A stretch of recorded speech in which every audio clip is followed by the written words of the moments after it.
মোদী সরকারের বাবের চাকরি দেখা আমাদের অভিষেক যা করেছে দেখতে এনেছে, সুপ্রিম কোর্ট কাল বলে দিচ্ছে মাধ্যমিক সার্টিফিকেট বৈধ এবং আরও চাই সুপ্রিম কোর্ট আরও বলা উচিত ছিল 8 পাস বৈধ এবং 1 2 বৈধ। এই মোদী সরকার, এই নরেন্দ্র মোদী সরকার এবং আরএসএসের কারণ না কেড়ে নেয়, এর জন্য আমরা প্রতিবাদ সভা করছি।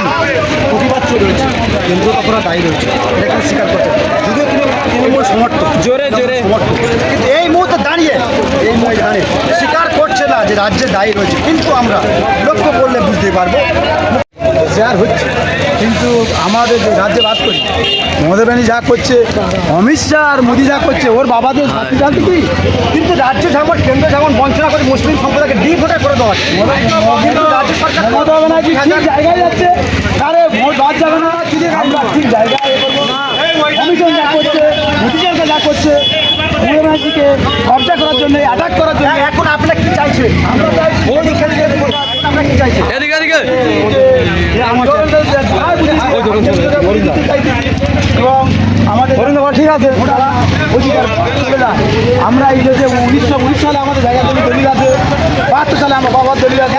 এখন বর্তমান দাঁড়িয়ে কি চাইছেন? আমরা চাইছি মানবো না, মানবো না, আমরা মানবো না, কোনো মানুষের ভোট না বাদ মানবো না। আমরা সবাই এই জন্য নাগরিক, সবাই এই জন্য নাগরিক, মানবো না। আমি দেখে দেখে মুসলিম সম্প্রদায়ের নাম আমার কথা হচ্ছে যে আমাদের বাবা মানে 52 সালের লিস্ট আছে অবেদ আলী সর্দার, আর এখন বর্তমান 2002 ওই কমিশন অবেদ সর্দার করেছে। তাহলে আমরা কি অন্ধজনক?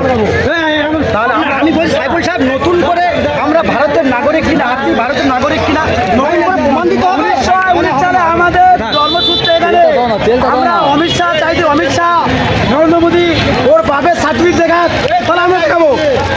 অমিত শাহ মোদী সরকারের বাবের সার্টিফিকেট দেখা আমাদের অভিষেক যা করেছে দেখতে এনেছে, সুপ্রিম কোর্ট কাল বলে দিচ্ছে মাধ্যমিক সার্টিফিকেট বৈধ এবং আরও চাই সুপ্রিম কোর্ট আরও বলা উচিত ছিল 8 পাস বৈধ এবং 1 2 বৈধ।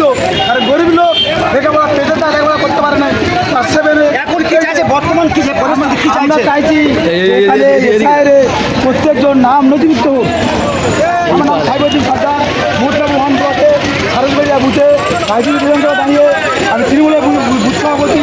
আমি আন্দোলন করছি যে আমাদের যেন প্রত্যেক হিন্দু মুসলিম সবার যেন ভোটার অধিকার না কেড়ে নেয় এই মোদী সরকার, এই নরেন্দ্র মোদী সরকার এবং আরএসএসের কারণ না কেড়ে নেয়, এর জন্য আমরা প্রতিবাদ সভা করছি।